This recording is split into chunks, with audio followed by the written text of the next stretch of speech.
नमस्कार। आज हम बात करेंगे हिंदुस्तानी शास्त्रीय संगीत के एक ऐसी राग की जो सिर्फ कानों से नहीं बल्कि सीधा रूह से बात करती है। जी हाँ, हम बात कर रहे हैं राग भैरवी की। पता है, भैरवी को एक बहुत ही खास, बहुत ही प्यारा नाम दिया गया है, माँ जैसी राग। सोचिए, ये नाम ही अपने आप में कितना कुछ कह जाता है ना? इसमें वही गर्मजोशी, वही अपनापन है, एक ऐसा सुकून जो शायद सिर्फ माँ के पास ही मिलता है। तो चलिए, इसी एहसास के साथ आगे बढ़ते हैं। देखिए, किसी भी राग के सुरों की गिनती करने से पहले ना, उसके दिल को, उसकी आत्मा को समझना बहुत जरूरी होता है। और भैरवी का दिल तो भावनाओं के एक गहरे समुंदर जैसा है। तो सवाल यही उठता है कि आखिर भैरवी में ऐसा क्या है जो वो सीधा रूह तक उतर जाती है। इसका ये जो इमोशनल इम्पैक्ट है, जिसे संगीत की भाषा में रस कहते हैं, वो असल में है क्या? भैरवी ना कई तरह के भावों का एक संगम है। इसमें भक्ति की गहराई है, करुणा का सागर है, मन को मिलने वाली शांति है, और साथ ही एक बहुत ही गंभीर, एक बहुत ही गहरी मिठास भी है। ये सारे भाव जब एक साथ मिलते हैं ना, तो एक ऐसा अनुभव बनता है जो सिर्फ सुनने वाला नहीं बल्कि महसूस करने वाला होता है। अच्छा, तो ये तो हुई एहसास की बात कि ये राग महसूस कैसा होता है। पर अब सवाल ये है कि ये बनता कैसे है। तो चलिए अब जरा इसकी बनावट को समझते हैं। मतलब वो कौन से सुर हैं जो भैरवी को भैरवी बनाते हैं। ये देखिए, ये हैं भैरवी के सुर।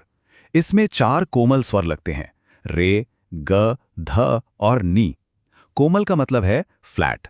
संगीत में ना, जब कोई सुर थोड़ा से नीचे की तरफ झुकता है तो उसमें एक अलग ही कशिश, एक दर्द भरी मिठास आ जाती है। बस यही कोमल स्वर हैं जो भैरवी को वो रूहानी पहचान देते हैं। जबकि सा, मा और पा वो अपनी जगह पर एकदम मजबूत रहते हैं। और एक और खास बात, भैरवी को संपूर्ण संपूर्ण जाति का राग कहा जाता है। अब इसका मतलब क्या है? बहुत सिंपल। इसका मतलब है कि इसमें सुरों का पूरा परिवार शामिल है। मतलब ऊपर जाते हुए भी सातों सुर लगते हैं और नीचे आते हुए भी कोई भी सुर छूटता नहीं है। इसीलिए इसमें एक कंप्लीटनेस, एक पूर्णता का एहसास होता है। चलिए अब भैरवी की पर्सनालिटी के 2 और पहलुओं को देखते हैं। एक तो ये कि इसे गाने बजाने का सही समय क्या है, और दूसरा इसकी अपनी यूनिक म्यूजिकल आइडेंटिटी क्या है। देखिए, शास्त्रीय परंपरा में तो भैरवी को सुबह का राग माना गया है। एकदम भोर के समय जब सूरज निकल रहा होता है, माहौल शांत और भक्ति से भरा होता है। पर भैरवी की अपील इतनी यूनिवर्सल है, इतनी गहरी है कि जब वो ठुमरी, भजन या फिल्मी गानों में आती है तो समय की सारी पाबंदियां टूट जाती हैं। फिर उसे किसी भी पहर सुना जा सकता है और वो उतनी ही असरदार लगती है। तो सवाल ये है कि इतने सारे रागों के बीच में हम किसी एक राग को पहचानते कैसे हैं? उसकी पकड़ या चलन से। इसे आप राग का म्यूजिकल सिग्नेचर या फिंगरप्रिंट समझ सकते हैं। वो छोटी सी धुन जिसे सुनते ही पता चल जाए कि हाँ, ये तो वही राग है। यह है भैरवी की पकड़। ये वो खास म्यूजिकल फ्रेज है। बस इन चंद सुरों में ही भैरवी का पूरा सार, उसका पूरा एसेंस छिपा हुआ है। इसे सुनते ही कोई भी जानकार फौरन समझ जाएगा कि भैरवी की दुनिया शुरू हो चुकी है।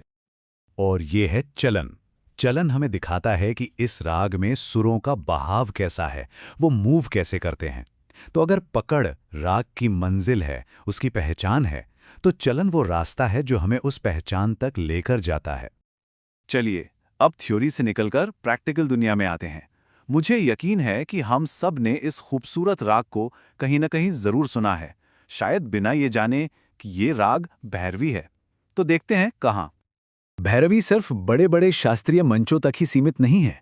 ये आपको ठुमरी में मिलेगी, भजनों में मिलेगी, गजलों की रूह में मिलेगी, और हाँ, बॉलीवुड के अनगिनत सदाबहार गानों में भी मिलेगी। इसकी यही वर्सेटैलिटी, इसका यही हर दिल अजीज अंदाज इसे इतना खास और पॉपुलर बनाता है। तो अब इस पूरी बातचीत के बाद अगली बार जब कोई सोलफुल धुन कानों में पड़े, कोई ऐसा गाना जो सीधा दिल में उतर जाए, तो एक पल के लिए रुकिएगा और जरा गौर कीजिएगा। क्या पता उसमें भैरवी का ही स्पर्श हो। ये सवाल हमें संगीत का एक बेहतर सुनने वाला ही नहीं बल्कि एक बेहतर महसूस करने वाला भी बनाता है।